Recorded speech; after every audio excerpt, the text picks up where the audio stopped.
It's been said that our legacy is the footprint we leave in the lives of those we touch.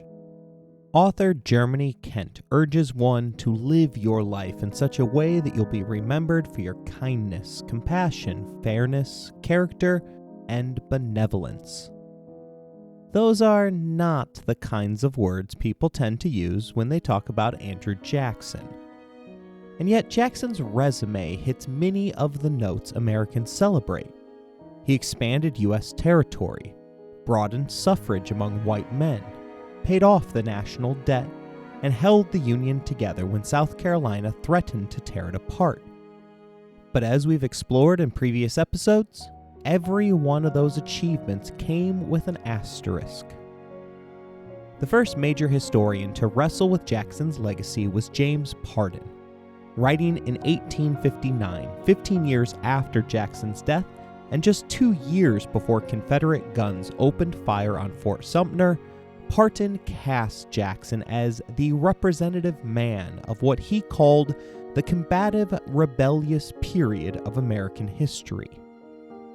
Historian Daniel Walker Howe notes that Pardon's phrasing hinted at a hope, maybe even an expectation, that America would eventually evolve past the age of Andrew Jackson. And yet, as Howe points out, Jackson's political admirers kept resurrecting his image long after his era had ended. That resurrection surged in 1945, when historian Arthur Schlesinger Jr. won a Pulitzer for The Age of Jackson. The historian reframed the bank war as a proto-New Deal, pro-worker crusade, tailor-made for Democrats flirting with mid-century progressivism. But in order to cast Jackson as a champion of the left, Schlesinger simply ignored the parts of Jackson's record dealing with Native Americans and slavery. It was a flattering portrait, and an incomplete one. His work kicked off a flood of Jackson scholarship that restored some of the complexity to Old Hickory. Howe writes that in the American political tradition, Richard Hofstadter reminded readers that Jackson wasn't a simple frontier folk hero, but a self-made planter aristocrat with the habit of command. Jackson won the presidency as a military icon, not as an economic reformer. And Hofstadter stressed that his fight against the National Bank was the opposite of FDR's. Jackson wanted to break centralized financial control, not strengthen it. This wave of reassessment came too late to keep Jackson off of the $20 bill. His spot on America's most circulated note has always been ironic, if not downright mocking.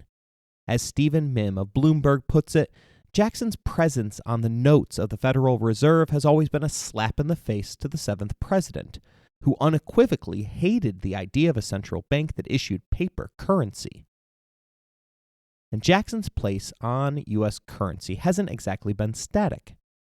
The faces on our money have changed far more than most people realize. Washington has held the $1 bill since 1869, but the two originally featured Alexander Hamilton. Hamilton later migrated to the 10, replacing Andrew Jackson in 1929 when Jackson was pushed to the 20, displacing Grover Cleveland of all people. Now plans are underway to redesign the 20 by 2030, replacing Jackson with Harriet Tubman. It's a powerful choice. Federal law directs the Treasury Secretary to choose figures Americans will recognize, and Tubman is one of the most celebrated icons in American history. She escaped slavery, she ran dozens of missions on the Underground Railroad, and during the Civil War she served as a cook, nurse, scout, and spy, gathering intelligence from enslaved people in South Carolina. She even led a military raid that liberated 750 enslaved men, women, and children. Afterwards, newspapers hailed her as the Black Moses. My favorite Tubman story? 10 days after that raid, Major General David Hunter, the commanding officer, was reportedly seen fetching a pitcher of water and waiting silently while Tubman drank from it, as if he were the servant. And the spot on the $20 bill is almost poetic. Tubman's 1869 biography recounts that she once marched into the office of a New York abolitionist and demanded $20, the exact cost she needed to rescue her elderly parents from slavery. She said she intended to hunger strike until she got it. The decision to place her portrait on the bill reveals just how dramatically Jackson's legacy has risen, fallen, and reshaped itself across generations. Whether you admire him or despise him often depends on which issue you're discussing and which era you lived through. But like most presidents, Jackson's legacy wasn't determined by his lifetime alone. It was shaped and sometimes distorted by those who came after him, by Chief Justice Roger Taney, and by the presidents that followed in Jackson's political tradition, Martin Van Buren, James Polk, and even Abraham Lincoln. And that's where our story turns next, to the world Andrew Jackson left behind, and the leaders who built and battled his legacy.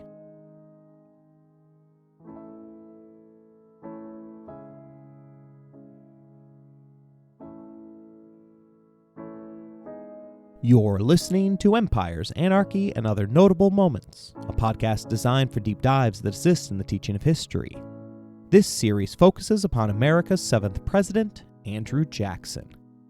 Episode number 8, His Legacy.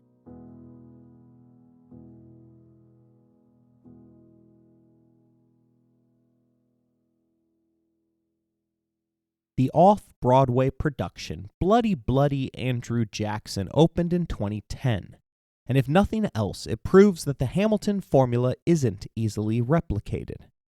The show uses emo rock to tell Jackson's story, and its tagline boldly promises that history just got all sexy pants. The opening number repeats the refrain, "Populism, yeah, yeah," while the song, "I'm Not That Guy," teaches us that those wealthy New England Congress bleeps would rather tax us and play polo all day than defend the frontier. There are a few clips floating around YouTube, and as long as you're comfortable with a torrent of curse words blasting through your speakers, I honestly recommend checking it out. The show tries to satirize Jackson, the man one commentator once referred to as America's Hitler.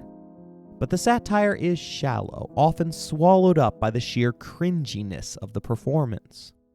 Still, I enjoyed the cringiness so much that I'll even drop a link to one compilation in this episode's description.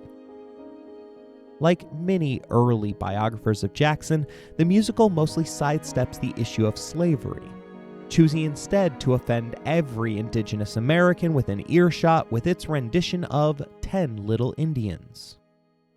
So in an effort not to repeat that mistake, we're going to begin this episode with a brief look at Jackson's legacy regarding America's so-called peculiar institution.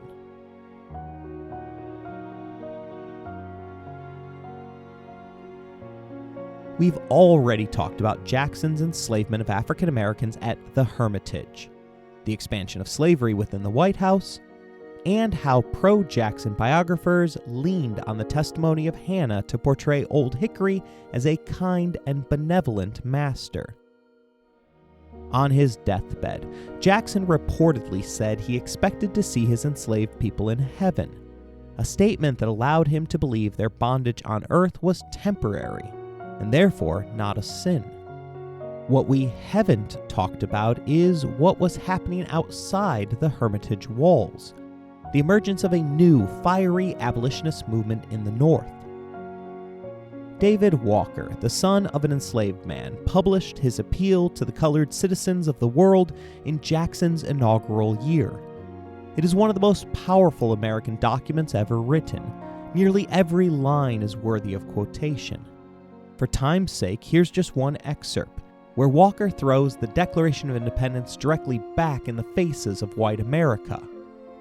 He tells us to hear your language proclaimed to the world July 4th, 1776.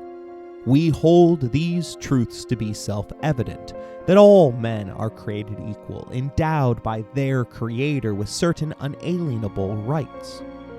Compare your language with your cruelties and murders inflicted on our fathers and on us, men who have never given your fathers or you the least provocation. I ask you candidly, were your sufferings under Great Britain 100th part as cruel and tyrannical as you have rendered ours under you? Walker's call resonated. It inspired men and women across the North, including William Lloyd Garrison, who launched The Liberator in 1830. That newspaper would soon carry the voice of a young escaped slave named Frederick Douglass, giving national reach to Walker's demand for complete and immediate abolition. I love stories of personal transformation. Lyndon B. Johnson grew up as an impoverished, racist Texas redneck. He never stopped using the slurs of his youth, but he did outgrow the beliefs behind them.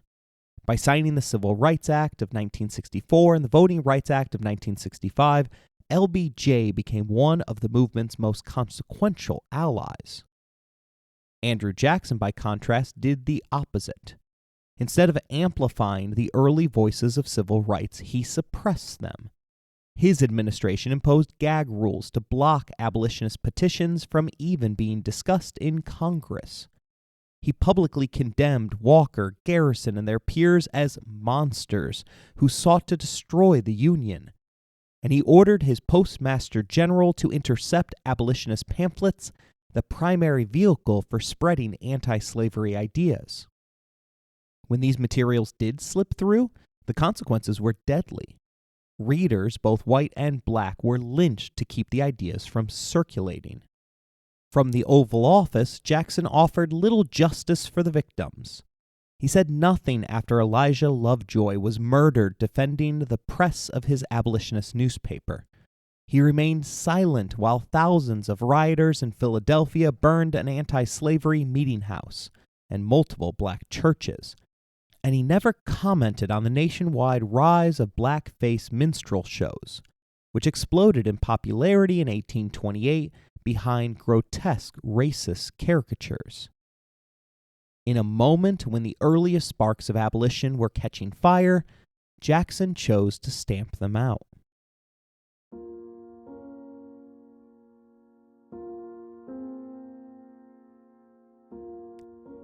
Roger Taney rose to national power because he served enthusiastically at the pleasure of Andrew Jackson.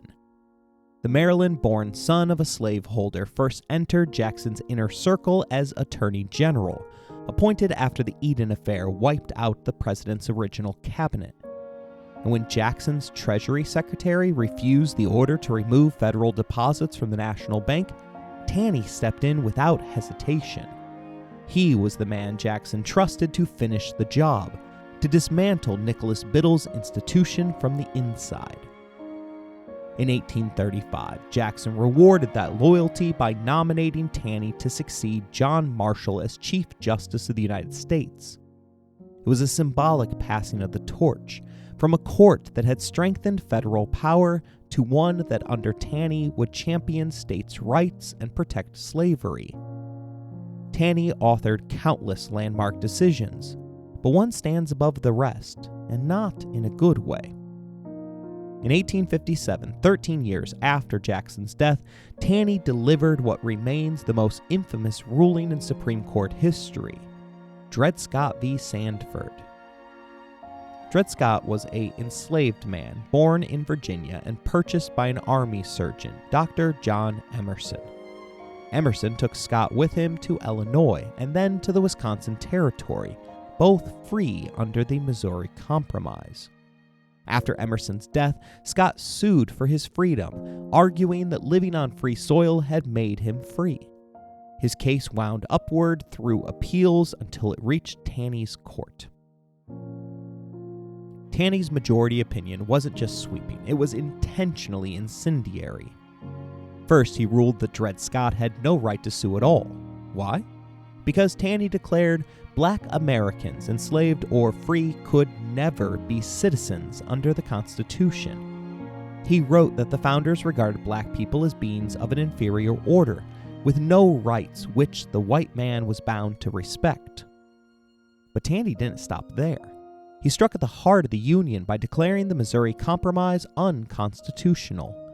Congress, he said, had no authority to restrict slavery in these territories. That meant slavery could legally spread anywhere, north, south, east, or west, regardless of what local populations wanted. It was a total victory for the pro-slavery agenda, and a political grenade tossed into an already tinder-dry nation. The backlash was immediate. In the North, the decision was denounced as a judicial coup, a confirmation of abolitionists' worst fears that a slave power conspiracy had captured the federal government. Frederick Douglass condemned the ruling, but insisted it would eventually strengthen the anti-slavery cause.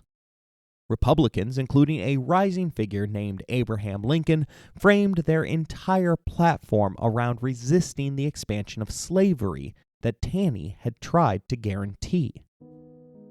In the South, Taney was hailed as a constitutional savior. Slaveholders celebrated the ruling as validation of their worldview. Yet even some moderate Democrats worried the court had gone too far, too fast, accelerating national division rather than calming it. And they were right. Dred Scott didn't settle the question of slavery in the territories. It obliterated the possibility of compromise. It deepened sectional mistrust. It supercharged the new Republican Party, and it left the Supreme Court's credibility shattered in the North. When the Civil War broke out, Taney was still on the bench, presiding over a court that much of the Union no longer trusted. His insistence on extending Jacksonian states' rights doctrine into an ironclad judicial defense of slavery made him, in the eyes of many, an architect of the national crisis itself. The Dred Scott decision would be effectively overturned by the Civil War itself, and by the Reconstruction Amendments, the 13th, 14th, and 15th, whose explicit guarantees of freedom and citizenship laid waste to Taney's arguments. Everything Taney had declared immutable was swept away. The Chief Justice died in 1864, celebrated in the South, reviled in the North. And his judicial legacy, more than any other action he took in service to Andrew Jackson, ensured that the Supreme Court's reputation would take decades to recover. In many ways, Dred Scott stands as the ultimate example of how Jackson's protégés carried forward their patron's vision of federal power, and in doing so, set the nation on a path towards a conflict from which it could not turn back.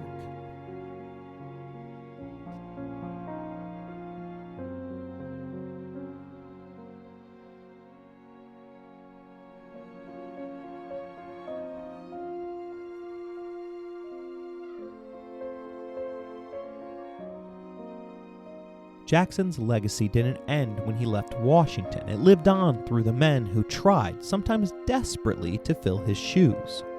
Chief among them was Martin Van Buren, perhaps Jackson's most skilled political lieutenant. A shrewd operator from New York, Van Buren was the architect of the Democratic Party's national machinery.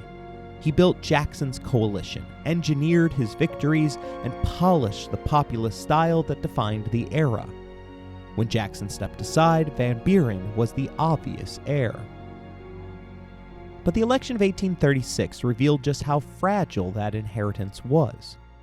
Yes, Van Buren won, barely, and only because the Whigs, still fragmented, couldn't settle on a single candidate. Instead, they threw three regional figures into the race: William Henry Harrison in the West, Hugh Lawson White in the South, and Daniel Webster in New England. The regional candidates represented a long-shot attempt to deny Van Buren an electoral majority and punt the election to the House of Representatives. It almost worked. The close result was a warning. The coalition Jackson built could wobble without Jackson himself. And then the bottom fell out. Van Buren inherited the financial wreckage of Jackson's bank war. When Jackson pulled federal deposits from the National Bank and shoveled them into a patchwork of pet banks, he unleashed a fire hose of easy credit. Land speculation soared, especially in the West. To tamp this down, Jackson issued the Specie Circular of 1836, requiring all federal land purchases to be made in gold or silver. No more paper notes. The effects were immediate and brutal.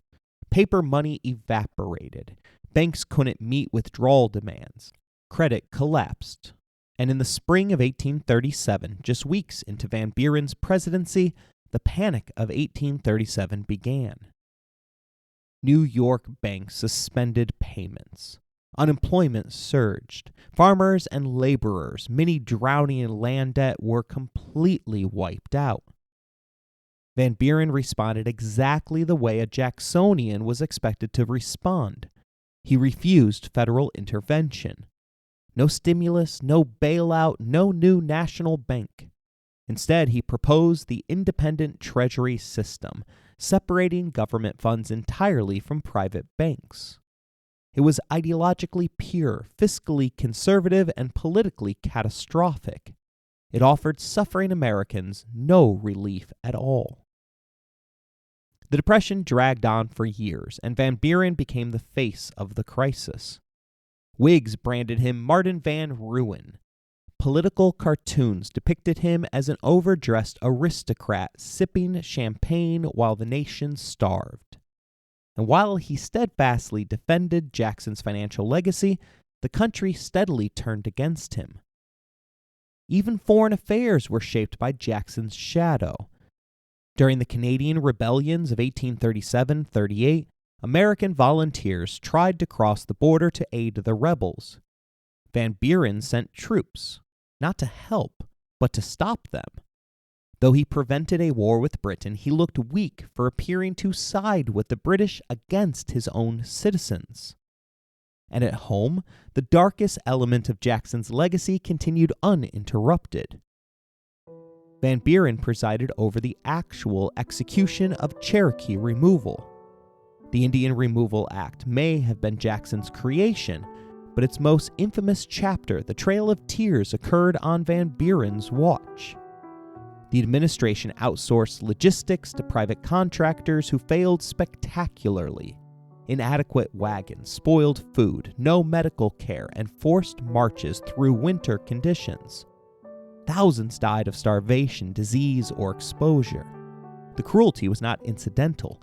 It was the direct result of federal negligence and a political imperative to remove Native people as quickly as possible. By 1840, Van Buren was politically ruined. The Whigs seized the moment, nominating William Henry Harrison and rebranding him as a humble log cabin frontiersman, a deliberate appropriation of Jackson's own image.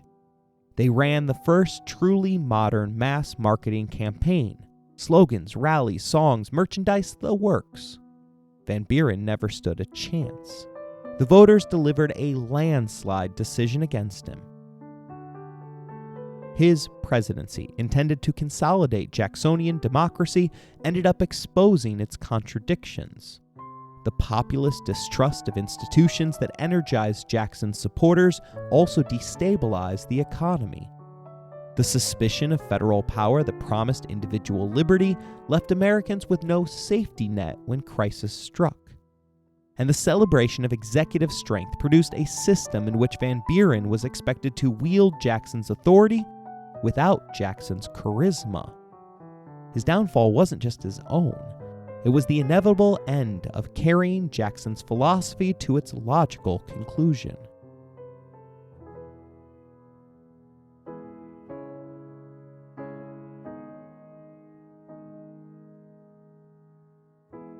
James Polk first caught Andrew Jackson's eye during his service in the House of Representatives, where he backed Old Hickory on every major fight. His loyalty earned him the nickname Young Hickory, and Jackson, ever eager for a political heir, saw in Polk a man who could finish what he had started. 7 months before Jackson's death, Polk gave his mentor one last victory. He defeated Henry Clay in the Kentuckian's final bid for the presidency. At just 49, Polk became the youngest man to assume the office, riding into Washington as a dark horse candidate of manifest destiny. His campaign revolved around two flashpoints, Oregon and Texas. On Oregon, Polk talked tough, 54-40 or fight. But the reality was more diplomatic. A flood of more than 6,000 American settlers in the early 1840s overwhelmed the roughly 750 British citizens and pushed aside several indigenous nations. As historian Alan Taylor notes, the settlers ruined the local fur trade, forcing the British to shift operations north to Vancouver Island. Britain, already drifting away from the region and unwilling to jeopardize its profitable trade with the U.S., accepted a compromise. America received roughly half the territory Polk had promised. Still, the haul was enormous, 450,000 square miles that would become Oregon, Washington, Idaho, and parts of Montana and Wyoming. But Polk's real legacy, and the most consequential extension of Jacksonian expansionism, was the U.S.-Mexico War. The American South had long coveted Texas, then a province of the young Republic of Mexico. After Mexico's War for Independence ended in 1821, the nation found itself saddled with debt, its economy shattered, and its political system dangerously unstable. And into that vacuum stepped Antonio Lopez de Santa Anna, again and again and again. Historian Alan Taylor puts the chaos in stark relief, writing, "Between 1822 and 1847, Mexico endured 50 coups, often led by Santa Anna, who became president 11 times. He was," Taylor writes, "an eager and hyperactive conspirator, but inept and impatient administrator, forever bored by governing, forever returning to seize power when excitement called." This instability left Mexico's northern frontier dangerously exposed. Texas, rich in cotton-growing potential, was also under constant threat from Apache and Comanche raids. Lacking the military strength to secure the region, Mexico tried another approach: populate it. The government turned to American impresarios, land agents like Stephen F. Austin, who were paid in land for every American family they recruited.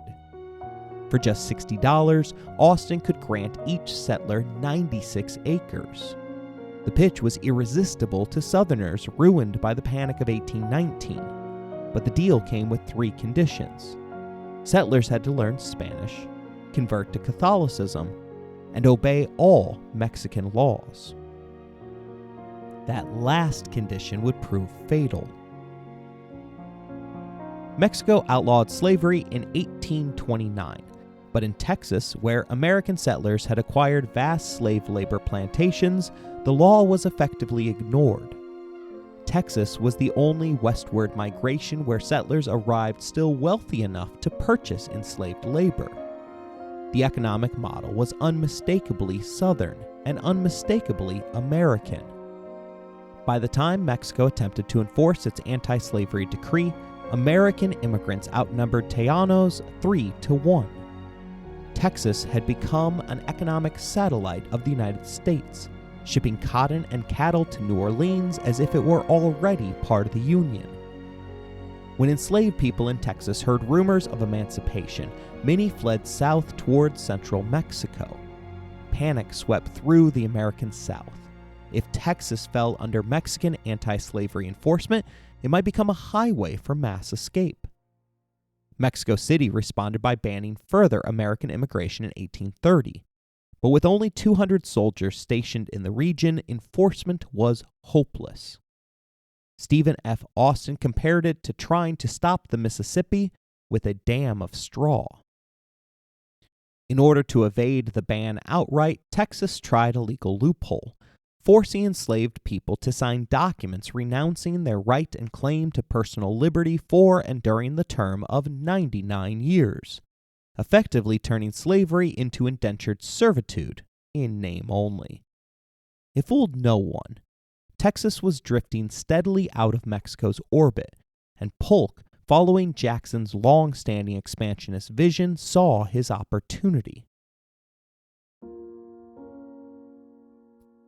Santa Anna staged another coup in 1834, and this time his power grab had an unintended consequence. He jailed Stephen F. Austin, who had traveled to Mexico City to negotiate an exemption to Mexico's anti-slavery laws. What Santa Anna failed to grasp was that by removing Austin from the board, he removed the one moderate voice capable of preventing a full-scale rebellion in Texas. Rumors spread that Santa Anna planned to incite slave revolts, and Texan resistance hardened. Sam Houston and other Southern transplants began recruiting a sizable militia. As Alan Taylor writes, they were convinced that white freedom depended on black slavery. In their minds, defending Texas meant defending the racial hierarchy they'd brought with them. The fighting escalated quickly. Mexican forces crushed the small Texan garrisons at places like the Alamo, all before Santa Anna stumbled into an ambush. Captured and surrounded by soldiers clamoring for an immediate lynching, Santa Anna agreed to grant independence to Texas. What followed was 7 years of frontier violence as Texas consolidated what Taylor calls the most pro-slavery regime in North America. Raids between Texans, Mexicans, and Comanches became a constant feature of life, and the new republic organized itself around protecting slavery and deporting or eliminating indigenous peoples. Then came the Panic of 1837. As the U.S. economy collapsed, waves of indebted Southerners streamed into Texas seeking a fresh start. The republic's second governor, a Georgian, imported his home state's brutal Indian policy wholesale, using the Texas Rangers to wage vicious campaigns against Cherokees, Comanches, and Mexicans. But Texas was crumbling from within. Taylor tells us, prolonged warfare with Mexicans and Comanches bankrupted Texas and discredited the republic's government. Taxes and import duties went uncollected. Paper money flooded the economy, fueling hyperinflation. And citizens mocked their Congress as the most imbecile body that ever sat in judgment on the fate of a nation. The Texas Republic couldn't deliver mail. It scrapped its navy. Its army dwindled to 600 men. The crisis was so severe that in 1838, 2 leading presidential candidates committed suicide in despair. And in 1844, the Republic defaulted on its massive debts. The obvious solution to its troubles was to join the United States. Immediate annexation would erase Texas's debt and bring U.S. military protection to the border. But Jackson and Van Buren, despite their enthusiasm for expansion, understood the political cost. Admitting Texas would destabilize the fragile balance between free and slave states. So Texas got creative. Sam Houston launched a public flirtation with Great Britain, knowing nothing would panic American politicians faster than the idea of European influence on the continent. Then came the rumor, utterly false yet explosively effective, that Britain hoped to turn Texas into a free black republic, a new Haiti that could serve as a refuge for runaway slaves. Even Andrew Jackson took the bait. He warned that such a move would create an iron hoop around the United States that would cost oceans of blood and millions of money to burst asunder. The pressure campaign worked. On December 29, 1845, Texas was annexed into the Union. 6 months later, the United States and Mexico were at war.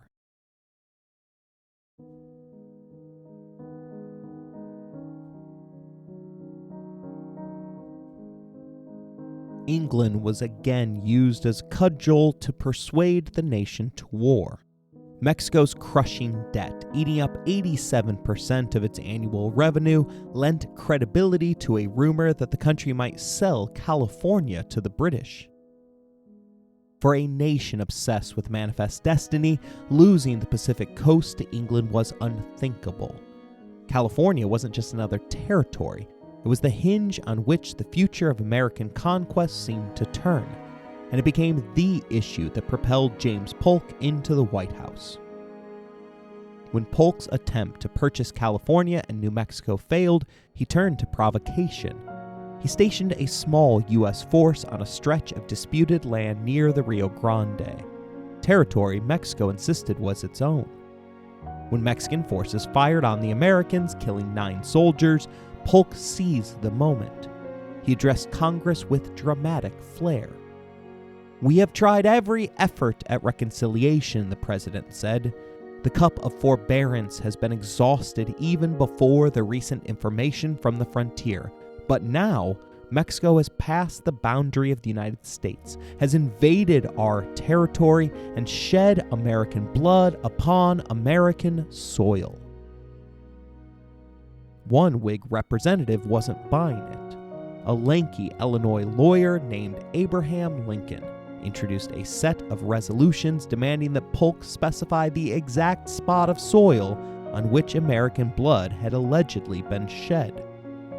But the nation was swept up in war fever, eager for a fight against a country many believed too weak and disorganized to pose a real threat. Lincoln was blasted as the Benedict Arnold of our district, and his own party refused to renominate him. Even John C. Calhoun, no stranger to dramatic fights with the executive branch, split with the administration over Polk's manipulations. He warned that if Congress rewarded this behavior, it would enable all future presidents to bring about a state of things in which Congress shall be forced to declare war, however opposed to its conviction of justice or expediency. Mexico, for its part, understood the hopelessness of the situation. The United States had twice the population, better weapons with double the effective range, and unlike Mexico, land suited to supporting a large military. Leaders in Chihuahua put it bleakly: their region, desolated for 15 years by the savages, drowned in the blood of the men and in the lamentation of the widows and orphans, became an ideal theater in which to showcase the power of the United States. Little wonder that one contemporary journalist described the conflict as watching a giant whipping a cripple. American forces pushed deep into Mexico. Zachary Taylor, Ulysses S. Grant, and Robert E. Lee all cut their teeth in the campaign, while John Fremont spearheaded covert operations in California, the true prize Polk was after all along. The president expected a quick, splendid little war that would loosen Mexico's grip on California, but the war went too well. Victory elevated generals, not presidents, and Polk began to fear he was creating a new Andrew Jackson, a wildly popular battlefield hero ready to claim the White House. Worse for Polk, his star commanders were Whigs. Taylor writes that praise for General Zachary Taylor irritated Polk, who dreaded a Whig becoming a war hero. Determined to clip Taylor's wings, Polk stripped him of 4/5 of his army, including nearly all of his regulars, and reassigned them to a new offensive aimed at Veracruz. That force would be commanded by Winfield Scott, another Whig, but one Polk considered too flamboyant and too self-important to win over voters. But the president had another scheme brewing, one almost comically risky. In 1845, Santa Anna had been exiled to Cuba after yet another disastrous presidency. When news of his ouster reached Mexico City, a mob shattered his statues and even dragged through the streets a cenotaph meant to honor the leg he had lost in an earlier war, shouting, "Death to the cripple, long live Congress."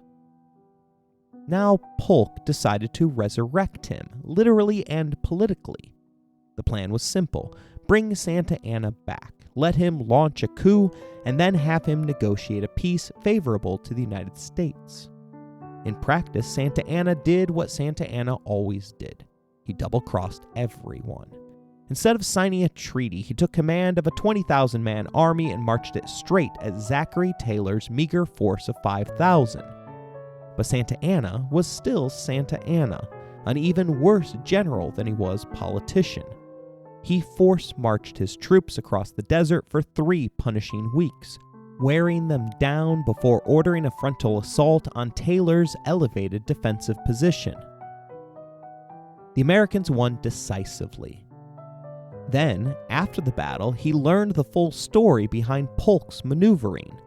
When the general discovered that early rumors of Polk's death were untrue, he told friends, "I would as soon have heard of his death as that of any individual in the whole Union."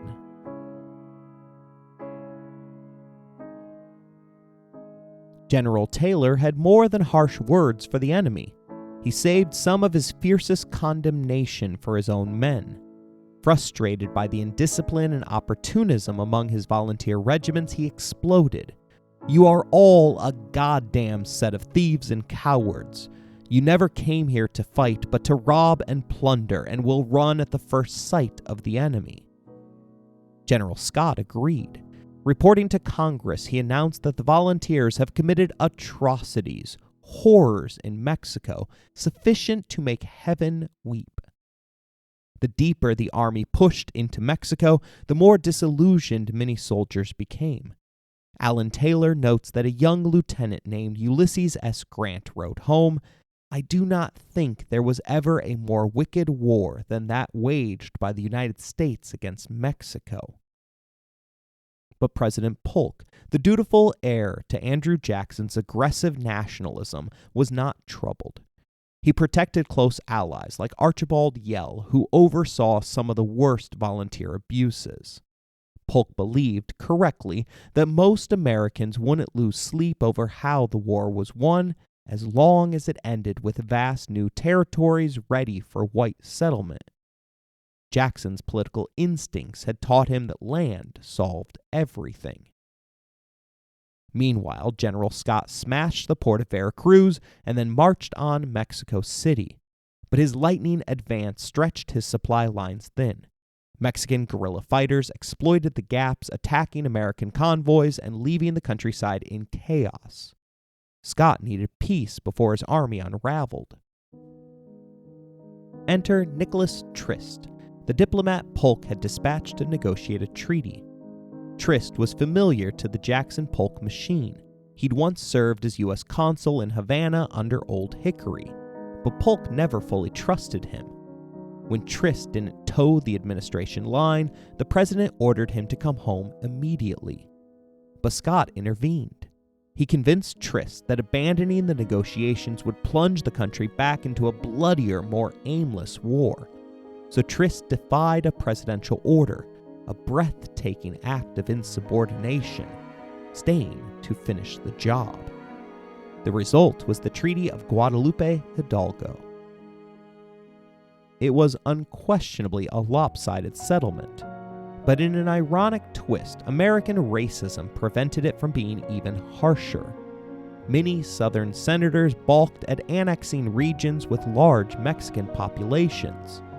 They preferred expanding territory, not adding non-white residents that would complicate the delicate political balance over slavery. In the end, the Senate ratified a version of the treaty that maximized land while minimizing the number of brown inhabitants absorbed into the Union.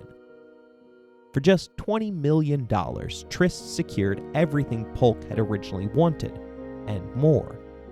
But when Trist returned home, Polk greeted him not with congratulations, but with fury.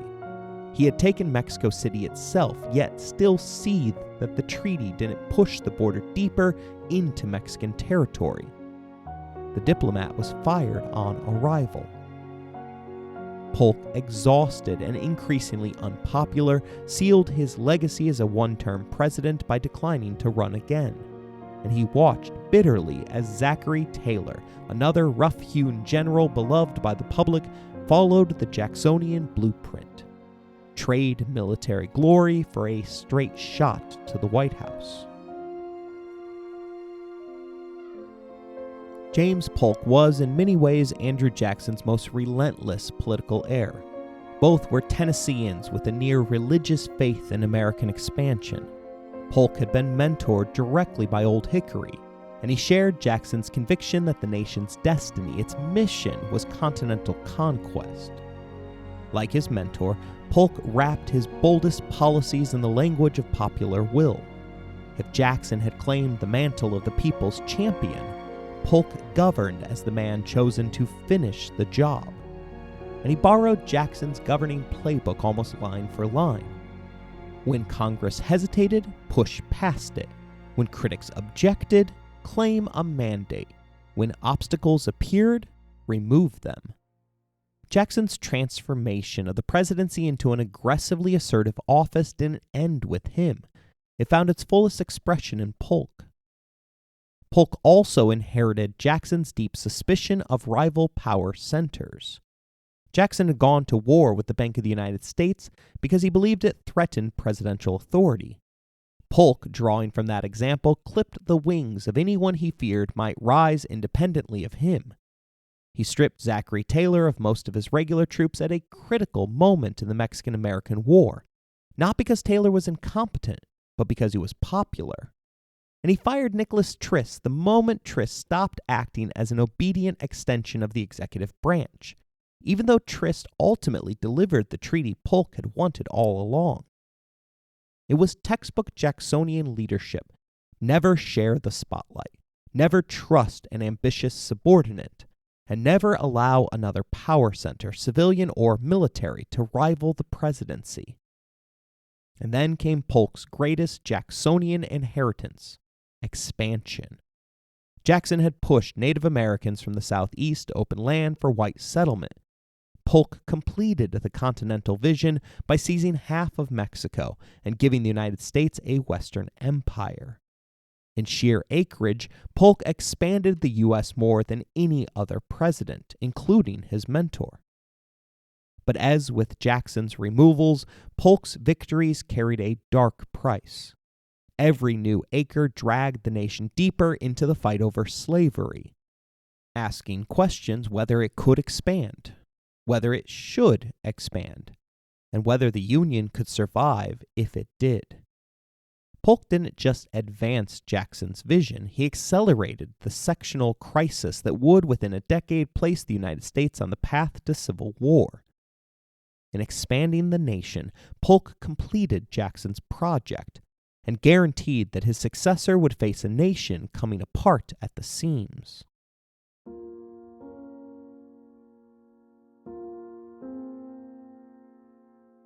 The last protege of Andrew Jackson is an unlikely one, maybe even a dishonest one, if you enjoy historical irony. It takes a certain twist of the knife to remember that Abraham Lincoln, Honest Abe himself, first entered national politics by openly questioning the truthfulness of James Polk's claims about a war the Jacksonian policies had practically guaranteed. But Lincoln's ties to Jackson go back even further. His very first federal job came from Jackson's own hand.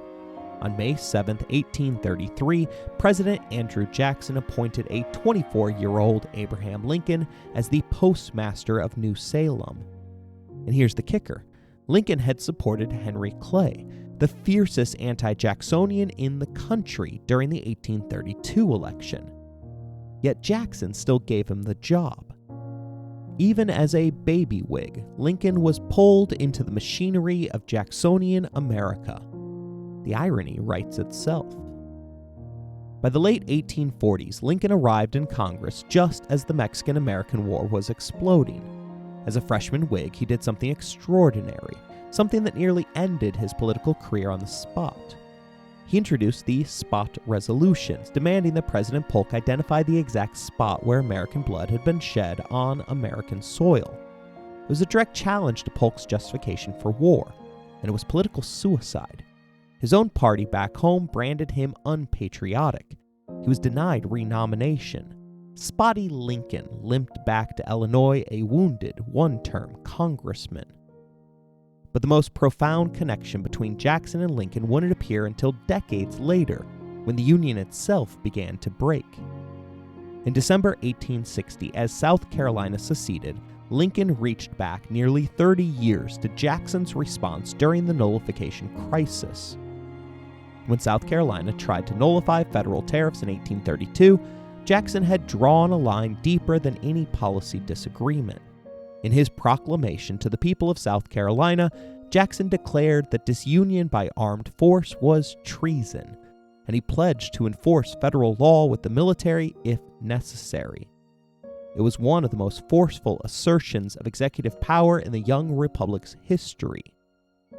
Lincoln studied the moment carefully. And when he faced secession, not from one defiant state, but from an entire breakaway Confederacy, Lincoln adopted Jackson's logic almost word for word. The Union, he argued, was perpetual. No state could leave it by mere declaration. In his first inaugural address, Lincoln echoed Jackson's uncompromising tone. The federal government would hold, occupy, and possess its property. When Confederate guns opened fire on Fort Sumter, Lincoln, like Jackson before him, refused to let federal authority dissolve by force. Jackson had stared down a rebellious state. Lincoln confronted a full-scale revolution. But the intellectual bedrock was the same. The Union was sacred, and preserving it was the executive's highest duty. So yes, the rail splitter from Illinois, the champion of emancipation, the man who would destroy slavery, owed a surprising debt to the slave-holding general from Tennessee. Abraham Lincoln may seem the ideological opposite of Andrew Jackson, but in the crucible of secession, he drew strength from Jackson's precedent. The young congressman once mocked a spotty Lincoln for questioning Polk's honesty became the president who fulfilled and ultimately transcended Jackson's conviction that the United States must remain one nation, indivisible.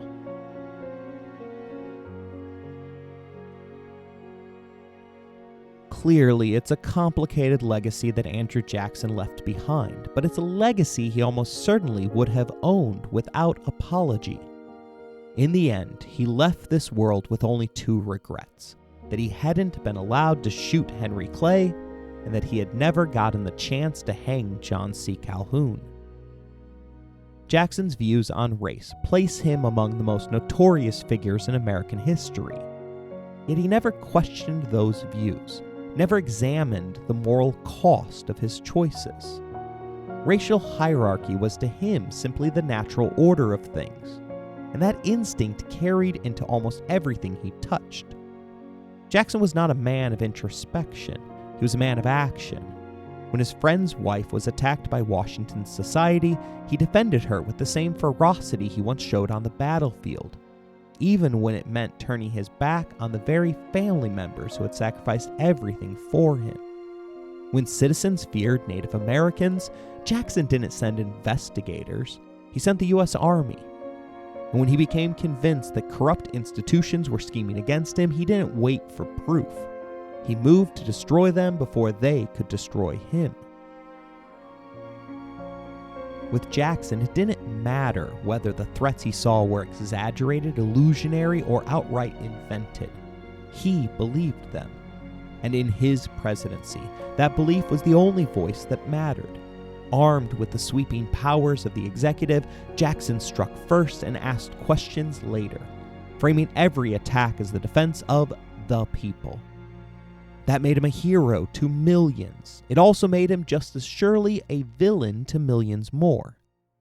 Near the end of his life, he joked that if he knew nothing about myself but what I see in the administration papers, I would conclude I was a mere devil incarnate. But the historical record speaks for itself. The Trail of Tears, the Creek War, the Spoils System, his full-throated support for the U.S.-Mexico War, and his unshakable defense of slavery. These were not footnotes. They were defining features of his public life. And yet, Jackson's shadow stretches far beyond his sins. His example helped produce the modern presidency, a powerful executive claiming a direct mandate from the people, unafraid to confront Congress, courts, and institutions. He offered a blueprint for bold leadership, for populist rebellion, and for the dangerous belief that one man's conviction can transcend the constraints of law and tradition. For better and for worse, Andrew Jackson showed America how a single individual could remake the country in his own image, and how quickly that same force could become both transformative and destructive. His footprints are still with us, etched into the presidency, the political parties, and the national soul. Whether we celebrate him or condemn him, we are still walking through the world he helped to create. I hope you enjoyed today's episode. If you want to interact with the show, you can email us at resourcesbylowery@gmail.com or find us on Bluesky beneath the handle EmpiresPod. If you would like to financially support the show, please look in the description for more information. As always, thank you for listening, rating the show, and spreading the word.